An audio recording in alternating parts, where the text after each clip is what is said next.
우리가 레위기 26장과 27장 말씀을 가지고 순종하십시오라고 하는 제목으로 말씀을 삼겠습니다. 오늘은 데살로니가전서 4장과 5장 말씀을 중심으로 해서 종말을 준비하라 이런 제목으로 말씀을 삼고하고자 합니다. 그래서 데살로니가전서 4장 1절로 12절의 말씀을 보면 종말 신앙을 가지면 우리가 윤리적인 삶을 살게 된다. 그것을 얘기하고 있습니다. 기독교 신앙에서 이 종말 신앙, 종말이 다가온다는 것을 아는 것은 참 중요한데 이것이 바로 우리의 신앙의 처음이다 끝이다 할 수가 있어요. 더 쉽게 말하면 한마디로 말해서 개인적으로 여러분은 다 세상을 떠난다는 소리죠. 100년 후에 이 자리에 있을 사람은 아무도 없다. 아니 혹시 여기 젊은 사람들은 100년 후에도 더 살는지 몰라요. 그러나 대부분의 사람들은 100년 후에 이 자리에 앉지 않는다는 거예요. 그러니까 다 세상을 떠난다는 거죠. 이 세상은 조만간 떠날 자이고 우리는 다 하나님 나라에 가서 영원히 살 사람들이기 때문에 우리가 이 땅을 살아가는 동안에 그걸 잘 준비해야 된다는 거예요. 영원히 살아갈 하나님 나라를 잘 준비해야 된다. 그런 것이 바로 종말 신앙이라고 할 수가 있습니다. 그래서 미래의 관점에서 오늘을 보고 살아야 된다. 감사합니다.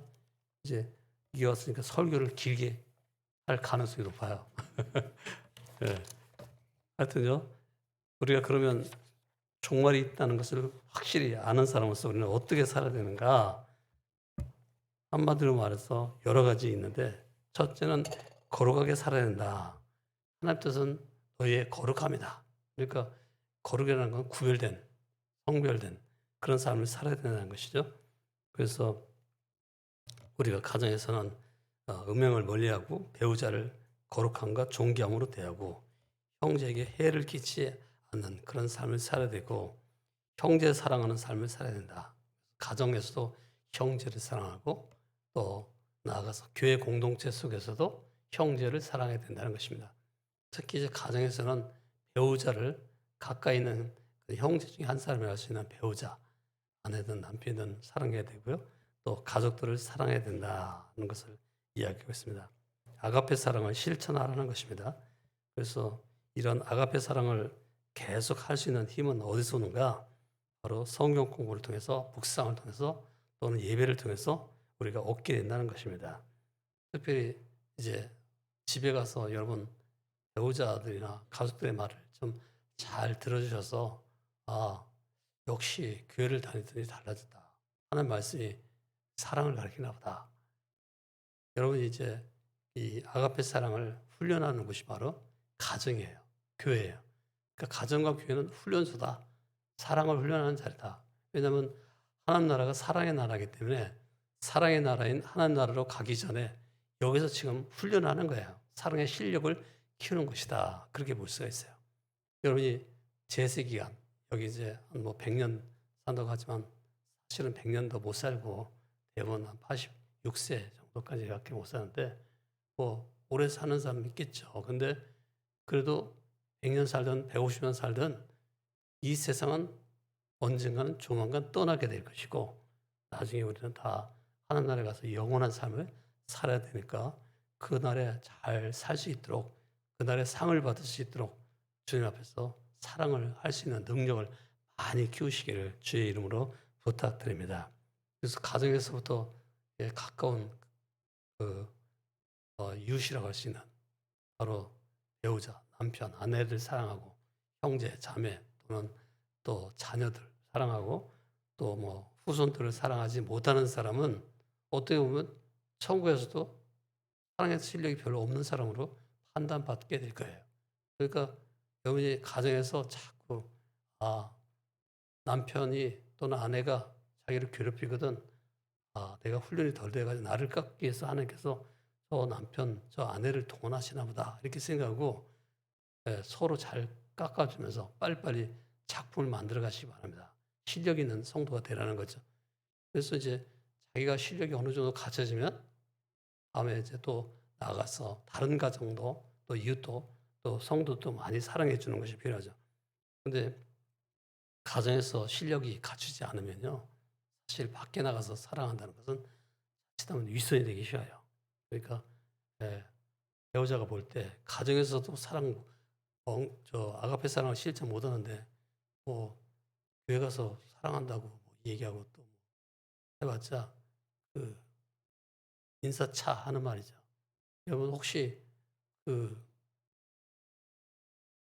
전화 이렇게 114인가 거기다 문의를 하면 그렇잖아요.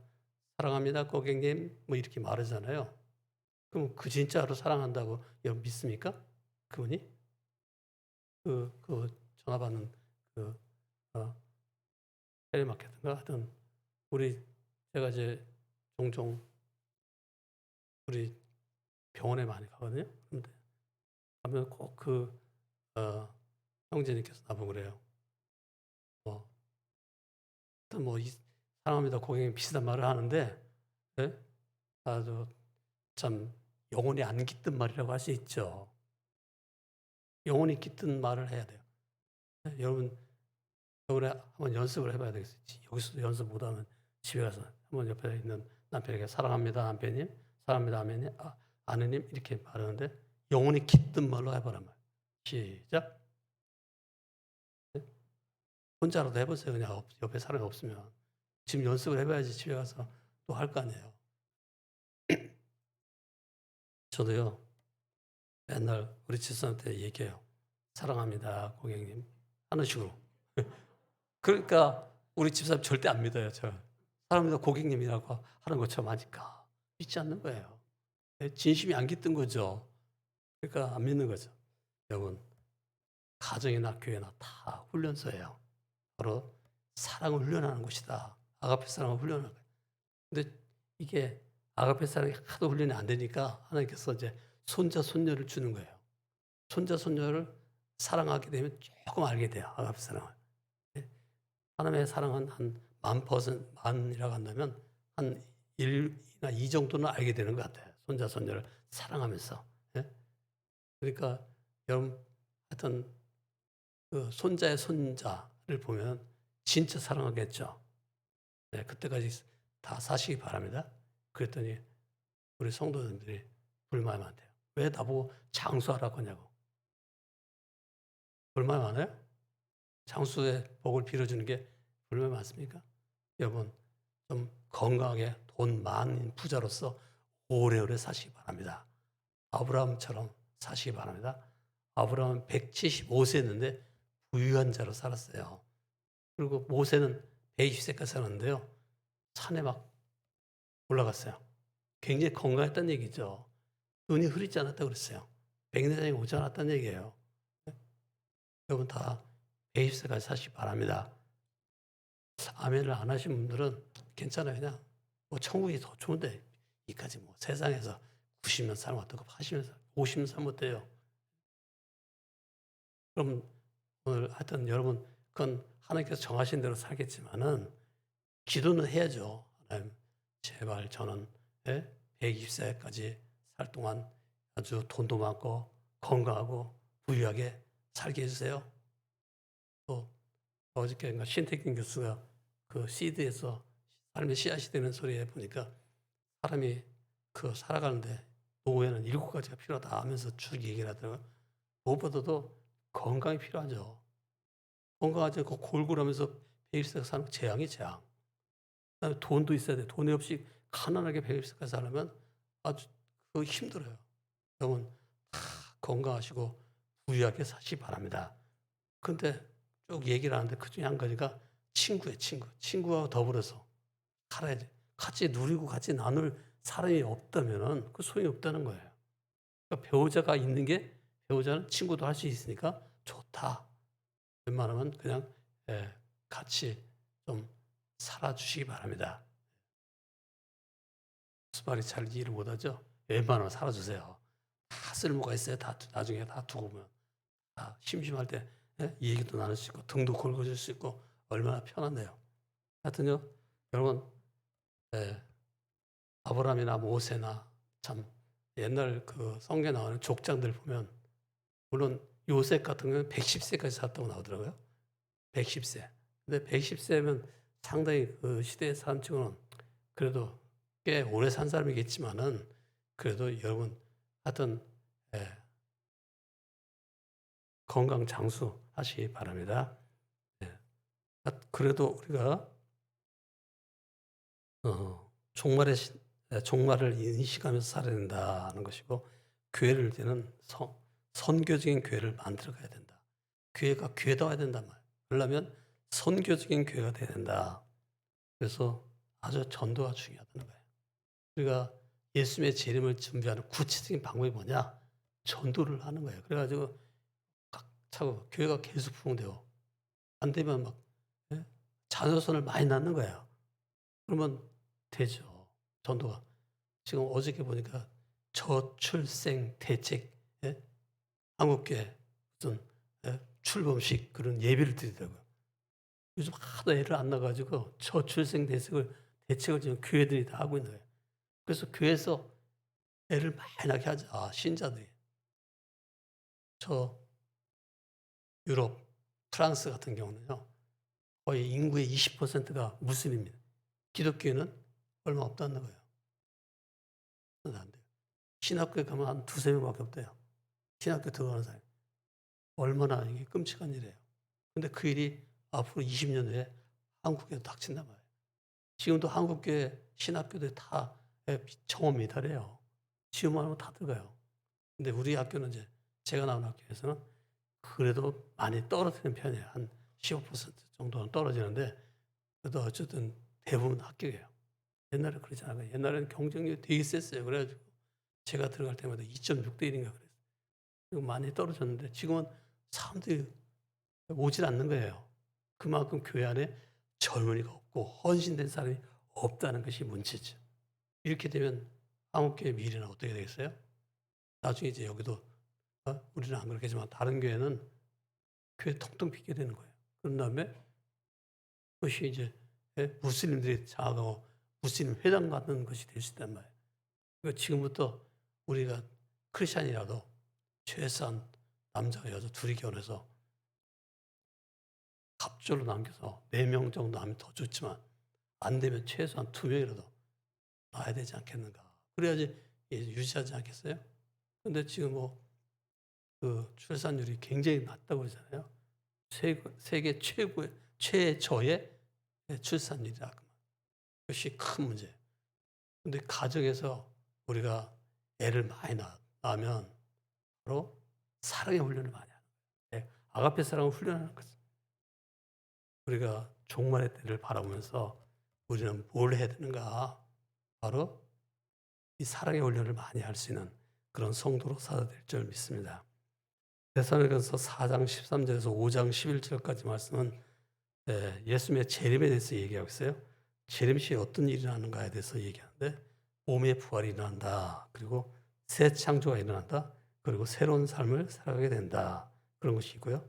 그 다음에 이제 데살로니가서 5장 12절로 28절에 보면 종말론적 신앙이 주는 유익이 무엇인가에 대해서 이야기하고 있어요. 이 종말론적인 신앙, 이것을 잘 우리가 갖추고 있어야 돼요. 성경적인 종말론적 신앙을 가져야 된다. 비성경적인 종말론이 퍼지는 거예요. 이단들이 다 비성경적 종말론을 가지고 얘기하는 거예요. 다미성교가 다가올 미래를 대비하라. 다미선교. 92년 10월 28일 날 예수님 재림한다. 9월 28일 재림하거나 10월 28일 재림한다. 그래가지고 SBS에서 막 그것이 알고 싶다 해서 방송을 하는 거예요. 이 사람들 보자마자 진짜 예수님 재림하나 10월 28일 됐는데 다들 뭐 하얀 옷을 다 입고서 가서 열심히 송파에서 기도하고 막 하는데 땡 쳤는데 뭐 오지 않는 거예요. 예수님이. 그래가지고 얼마나 망신당했습니까? 그 다미성교회가 마침 위험했는데 위험할 뻔했죠. 그걸 시한부 종말론이라고 그래요. 근데 요즘은 시한부 종말론이 안 통하는 걸 알고 조건부 종말론이 퍼지고 있어요. 조건부 종말론. 이만희 신천지 증거장화 성지라고 하는 그 집단, 이단 집단에서는요, 자기네 12지파가 12,000명씩 14만 4천 명이 되면 이제 예수님이 재림한다는 거예요. 근데 그 14만 4천 명 안에 빨리 너희들 들어와라. 그러니까 사람들이 다 제대로 엉터리를 믿는 거지만 하여튼 간단 말이죠. 그래가지고 현혹되는 거예요. 여러분 이런 때는 바른 종말을 성경적 종말을 가져야 돼요. 예수님이 재림하기 전에는 무슨 일이 일어난다고 그랬어요? 바로 이런 이단들이 발흥한단 말이에요. 또 복음이 땅끝까지 전파된다. 그 얘기하고 있어요. 또 도덕적인 타락이 일어나서 자기 사랑하기를 사람들이 말해요. 하나님 사랑하는 것보다 더 하고 그렇게 된다. 그럼 사람들이 다 자기를 사랑하죠. 그럼 본능이 사랑하는데 육체적인 사람이 된다는 거죠. 본능적인 사람이 된다. 본능에 충실한 사람이 된다는 거예요. 아마도 이 본능에 충실하기 위해서 많은 분들이 이제 이 코비드 사태 때 자기 본능에 따라 그런 사람이 많아요. 육체적인 사람이 되는 것이죠. 이런 상황 속에서 우리가 어떻게 해야 되겠어요?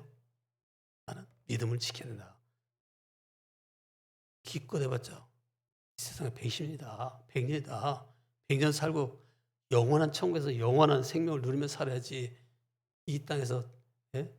기껏 100년 사는데 뭘 두려워하고 뭘 걱정을 하느냐. 그렇게 여러분이 다 생각할 수 있기 바랍니다. 자, 종말의 때와 기한을 자꾸 집중하는 것은 좋지 않다. 그 때와 기한, 그러니까 예수님께서 재림하는 그 시간, 일시 이런 것은요, 90년 10월 28일이나 이런 것은 그 아니다. 성경적이 아니다. 성경은 뭐라고 해요? 아버지 하늘만 알고 계시다. 근데 이단들은 꼭 그 아버지가 알다면 그거를 계시를 받은 특별한 사람에게 사명자에게 알려준다는 거예요. 그래서 내가 들었는데 내가 봤는데 하늘 날아가는 두루마리가 있어가지고 보니까 92년 10월 28일이라고 써있더라. 그래가지고 그거 주장한 거죠. 뭐 하방이가 하는 친구나 또 무슨 뭐 아무개나 그런 사람이 다 그런 거 주장한 거예요. 그러다가 실제로 제 알고 있는 사람도 거기 가담해가지고 막 주강사로 활동하더니 된 걸 보지도 않으니까 나중에 지금 전화받았겠지만 하여튼 여러분 시한부 종말론이나 조건적 종말론이나 다 자기들의 세력을 확장하기 위한 속임수죠. 그거에 속아 넘어가지 마세요. 제가 일부 설교를 들어보니까 우리 김종희 목사님이 요 본문에 대해서 옛날에 존 스타트가 그 뭐라고 했는가 이걸 가지고 얘기해. 암막 커튼을 쳐놓으면요 낮인데도 밤인 줄 안다고 해요. 사람들이. 그렇죠? 여러분 암막이라는 커튼 아셔요? 암막 커튼이 뭔지? 바로 커튼 한쪽에다가 검정색 어떤 걸 대가지고 빛이 안 들어오게 차단시켜 놨죠. 그건 낮에도 암막 커튼을 쳐놓으면 밤인 줄 알고 잠을 더 많이 자게 한다는 거죠.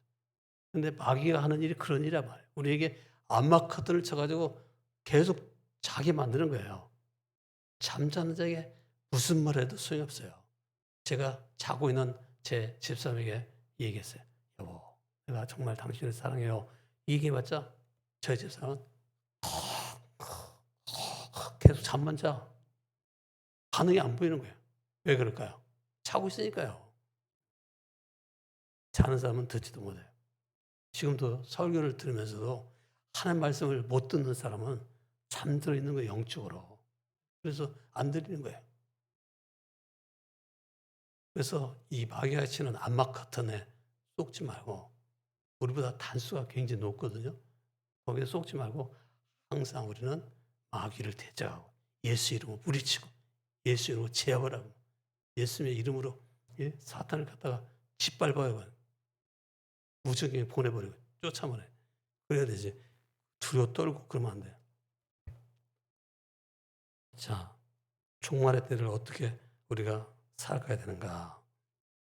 종말론적 신학을 한 사람은 항상 기뻐하라. 그렇게 데살로니가서 5장 말씀하고 있어요. 항상 기뻐하라. 바로 성도들의 삶을 다 신뢰해주는, 갚아준다. 행한 대로 갚아주는 그날이 온단 말이에요. 한번 죽는 것은 사랑에 정한 것이고 그 후에는 심판이 있지만 그때 심판 때 다 행한 대로 갚아주시는데 우리가 행한 거는 조그만 것밖에 안 했는데 하나님께서는 큰 걸 갚아준단 말이에요. 얼마나 감사한 일이고 얼마나 기뻐할 일입니까? 또 쉬지 말고 기도하라. 그렇게 말했어요. 왜 쉬지 않고 기도할 수 있어요? 그 하나님은 살아계신 분이기 때문에 쉬지 않고 대화할 수 있는 거예요. 교제할 수 있는 거예요. 제가 저희 아버지 묘소에 가가지고 아버지 제가 막내 아들이 여기 왔습니다.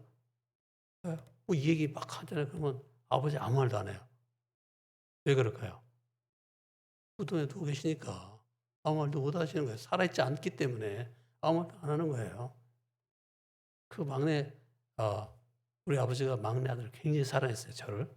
그래가지고 항상 발에다 끼고 자고 그랬거든요. 근데 지금은 제가 아무리 얘기해도 아무 대답도 안 해요. 죽어있기 때문에. 살아있는 존재만 대답을 할 수 있고 교제를 할 수 있어요. 교통을 할 수 있어요. 즉 하나님은 영원히 살아계시기 때문에 우리가 기도로 교통을 하고 교제를 할 수 있단 말이에요. 우리가 대화하면 우리의 이야기를 다 들어주는 거예요. 그래서 쉬지 않고 기도할 수 있게 됩니다. 기도하지 않는 신앙은 작은 믿음이 아니고 한번 같이 읽어봅시다. 기도하지 않는 신앙은 기도하지 않는 신앙은 작은 믿음이 아니라 아예 믿음이 없는 죽은 믿음이다. 네, 얼마나 무서운 얘기입니까? 얼마나 참 우리를 찌르는 말인지 몰라요. 기도하지 않는 신앙은 죽은 믿음이다 말. 여러분 지금도 숨 쉬고 있죠? 언제나 쉬죠? 그럼 숨 좀 멈춰보세요. 근데 다들 숨 쉬는 건 해. 숨은 잘 쉬는데 영혼을 위해서는 이 대화, 하나님과 대화, 바로 영적 호흡이라고 하는 이 숨을 안 쉰단 말이에요. 그것이 문제다. 그 다음에 범사에 감사하라. 우리가 종말 신앙을 가진 자는 어떻게 살아야 되는가? 바로 항상 기뻐하고 쉬지 말고 기도하고 범사에 감사해야 됩니다. 감사는 주어진 현실에 자족하는 삶을 살 때 샘솟게 되는 것입니다. 현실에 안주하는 자는 결단코 맛볼 수 없는 것이 감사라 할 수 있습니다. 주님께서는 불의한 현실을 변화할 수 있다. 이렇게 말씀했는데 바로 믿음을 가질 때 감사가 나오는 거예요. 여러분 다 감사할 수 있는 성도들이 다 되시기 바랍니다.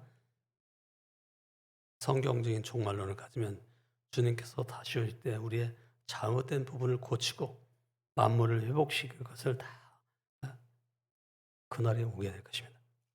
자, 그래서 오늘은 종말이 무엇인가? 바로 우주적 종말, 개인적 종말 두 가지가 있다는 거예요. 즉 종말이라는 것은 개인을 포함한 우주 만물의 마지막 완성을 뜻한다. 제가 이 구절을 찾아내기 위해서 신학선을 다 뒤져가지고 찾은 거예요. 바로 종말이 뭐예요? 개인을 포함한 우주 만물의 마지막 완성이다.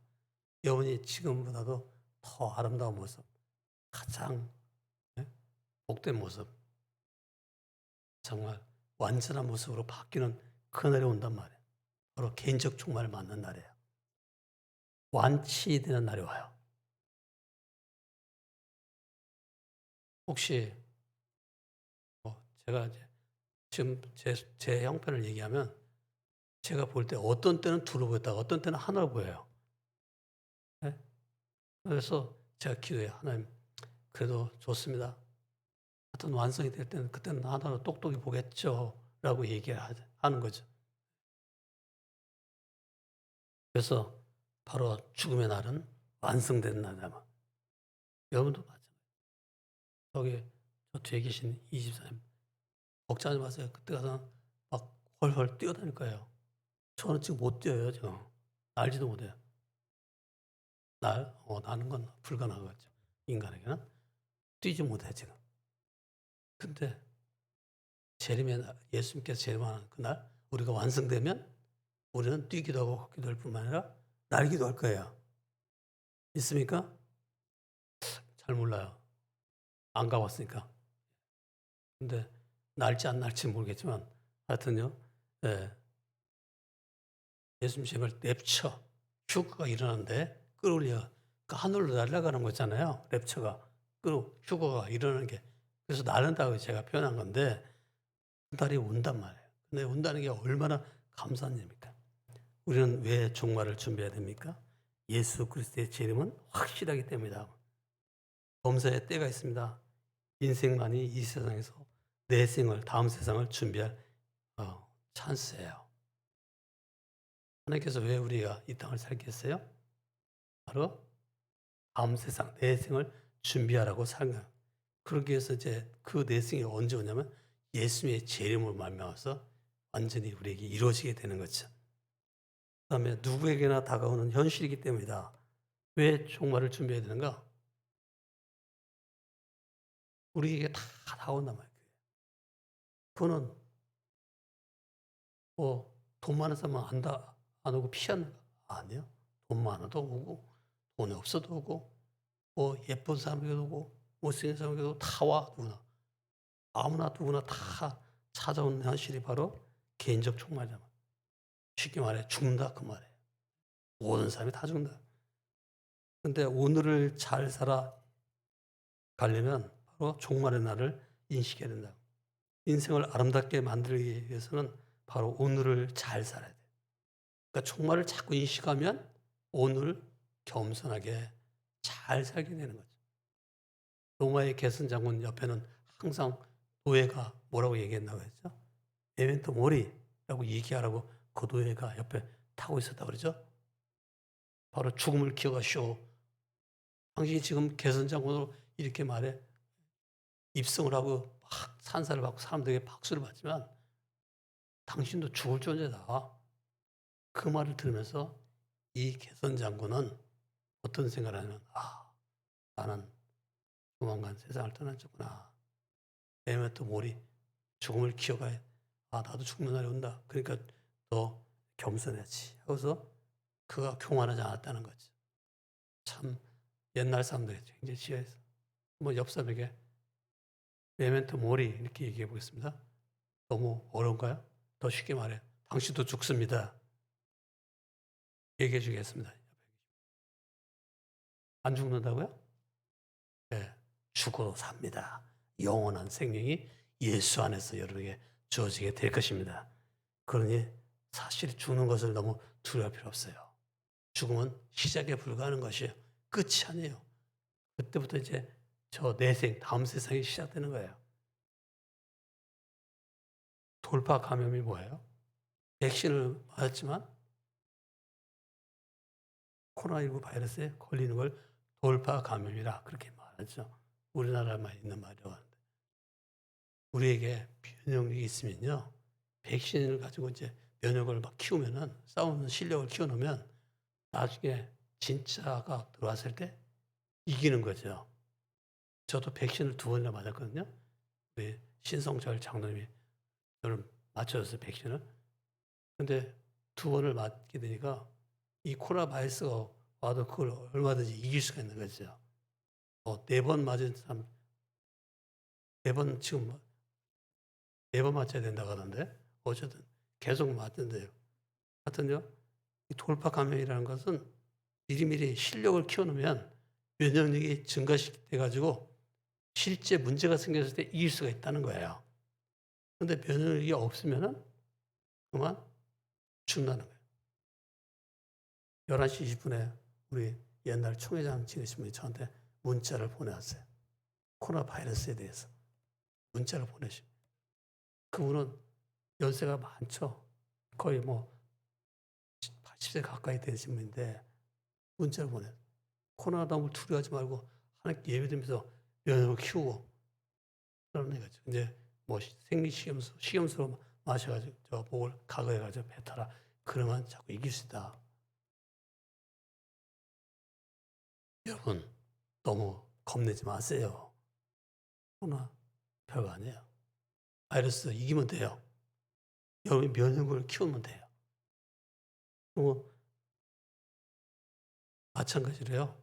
우리가 고난을 돌파하려면 평상시에 신앙의 실력을 키워야 된단 말이에요. 지금 이 코비드 사태의 제일 문제가 뭐예요? 애들은 학력이 저하되는 게 문제예요.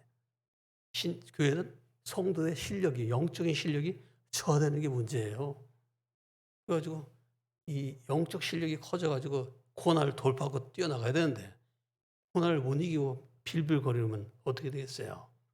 그럼 모두가 다 고난을 돌파하기 위해서 모두 종말을 잘 준비하시기 바랍니다.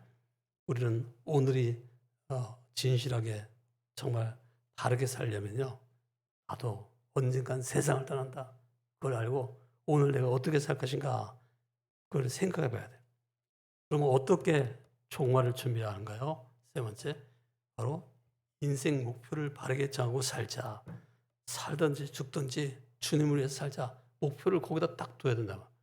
목표가 정확해야 돼. 목표가 없으면 딴소리 하게 돼요. 여러분, 내 사전에 불가능이 없다. 누가 말했죠? 잘 알죠? 나폴레옹이라서. 나폴레옹이 어떤 알프스산을 넘어서 어떤 나라를 정복해야 되는데 말이에요. 오스트리아인지 뭐 이탈리아인지 하여튼 그 알프스산을 넘어가는데 말이에요. 한 프랑스 군인 10,000명을 데리고 갔대. 근데 거기서 그 나폴레옹이 전라도를 굉장히 잘했대요. 그래가지고 이렇게 말해요. 가가지고 산에 딱 올라갔는데 어메 이것이 아닌가비요? 그렇게 말하니까 그냥 5,000명이나 되는 프랑스 군인들이 기절 초풍으로 올라 잡아져가지고 기절했대요.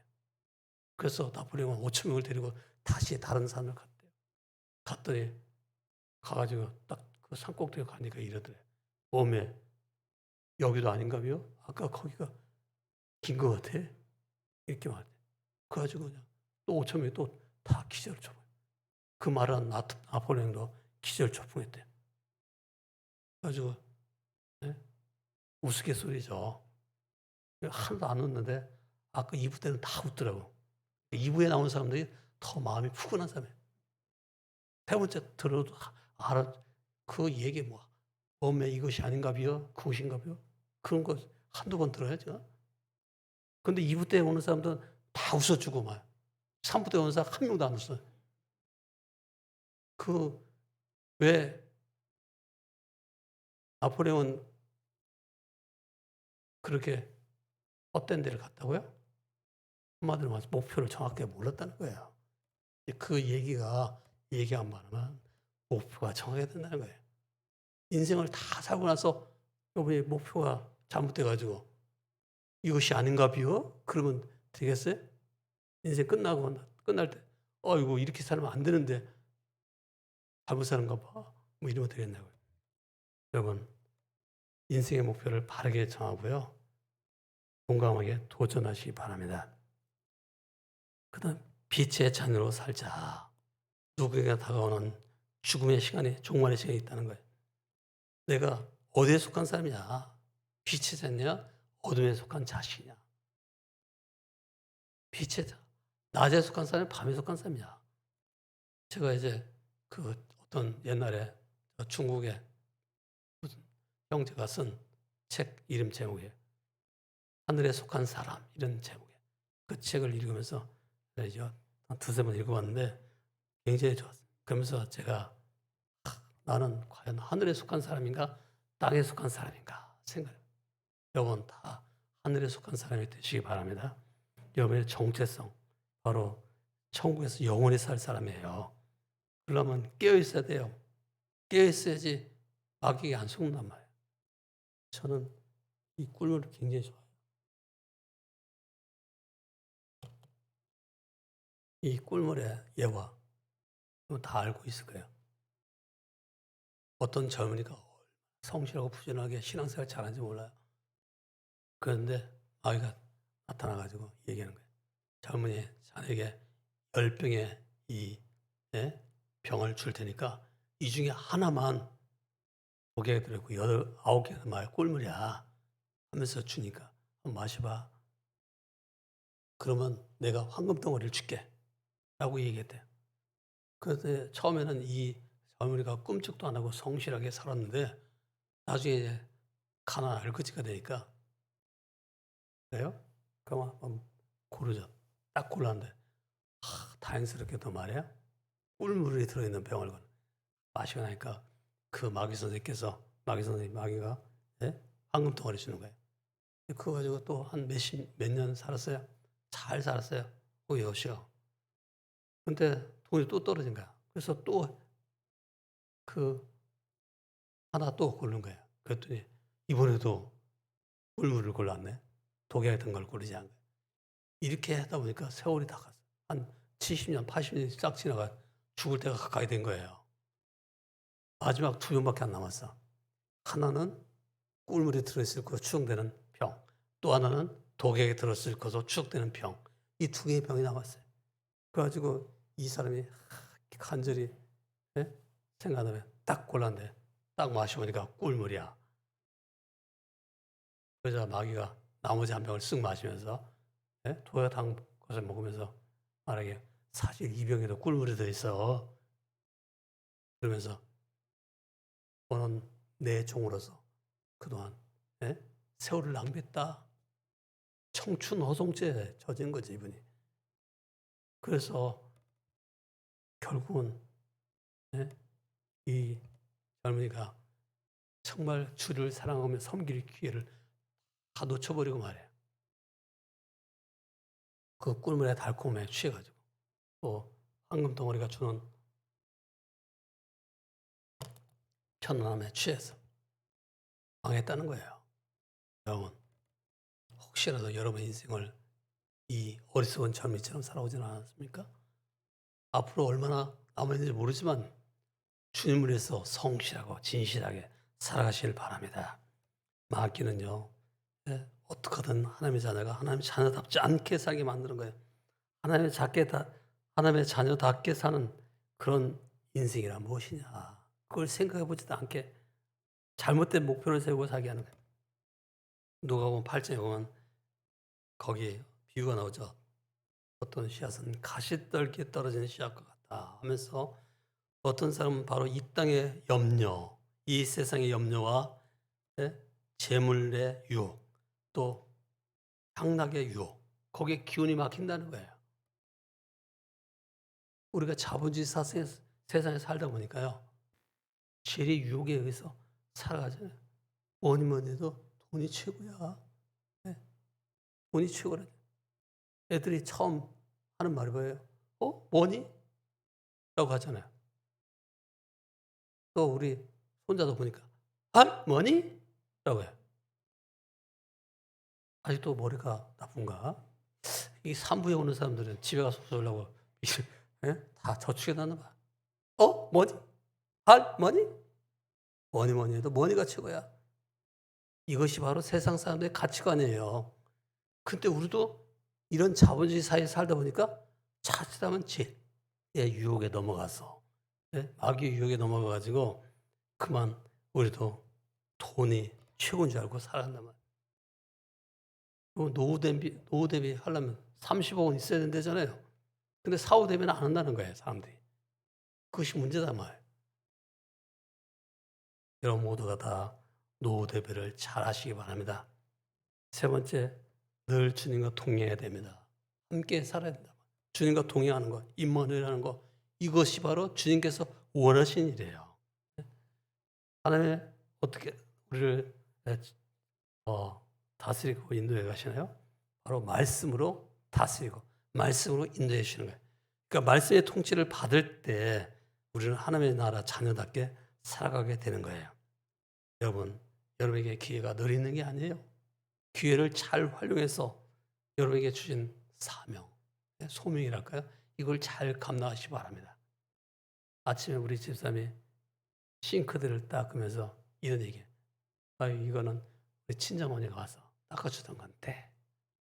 근데 이제는 직접 닦는다는 거예요. 그 어머니는 우리를 섬겼지만 5개월 전에 돌아가셔서 더 이상은 못해. 싱크대 못 닦아줘. 여러분, 기회가 늘 있는 게 아니에요. 효도할 수 있는 기회도 늘 있는 것도 아니고 자식에게 뭘 베풀 수 있는 것도 늘 기회가 있는 게 아니에요. 왜 현재가 아름다운지 아세요? 현재는 기회를 가지고 있기 때문에 그래요. 자꾸 현재는 아름다워 그러니까 자꾸 드라마 생각하는데 드라마가 아니고 현재가 아름다운 이유는 바로 찬스가 있단 말이에요. 기회가 있단 말이에요. 바로 오늘이라는 기회. 이것을 잘 활용해서 주님을 섬기고 교회를 섬기고 사명을 잘 감당하시기 바랍니다. 사랑해야 후회하지 않습니다. 나중에 후회하지 마세요. 그렇지 않기 때문에 여유 있게 억울함도 참아주고 오히려 사랑하며 살아야지 돼요. 불평하지 마시고요. 기회가 늘 있는 게 아니에요. 사랑할 수 있는 것은 기회를 갖고 있는 거예요. 집에 가서 사랑하세요. 오늘 우리 장로님 한 분이 원래 대피기도 하셔야 되는데 못 나왔어요. 코로나 검사를 해봤더니 걸려있다는 거예요. 그래서 안 나오신 거예요. 그래서 집에서 지금 계세요. 집에서 지금 영상으로 동영상 송출 보면서 예배 드리고 계세요. 여러분, 건강할 때가 기회예요. 병들면 약용량하면 꼼짝없이 누워가지고 있으면 아무것도 못해요. 여러분이 건강할 때 잘 섬기시기 바랍니다. 기도하겠습니다. 하나님 아버지, 우리에게 종말에 관해서 말씀해 주시기 감사합니다. 이 말씀을 많이 실천해서 열매를 많이 맺을 수 있는 저희가 되게 하여 주시옵소서. 예수님의 이름으로 기도합나이다. 지금은 우리 주 예수 그리스도의 은혜와 하나님 아버지의 영원하신 사랑과 성령의 교통하심과 인도하심과 충만하신 역사가 오늘 하나님 앞에 삼부 예배에 참석해서 주께 영광 돌리며 예배드리는 모든 성도들과 저들의 가정 위에 또 저들이 하는 모든 일들에 또 우리 환우들과 교우들과 또 병자들 위에 또 우리 선교사들과 동역자들과 열방의 백성들 위에 지금부터 영원까지 함께 계시옵기를 간절히 축원합나이다.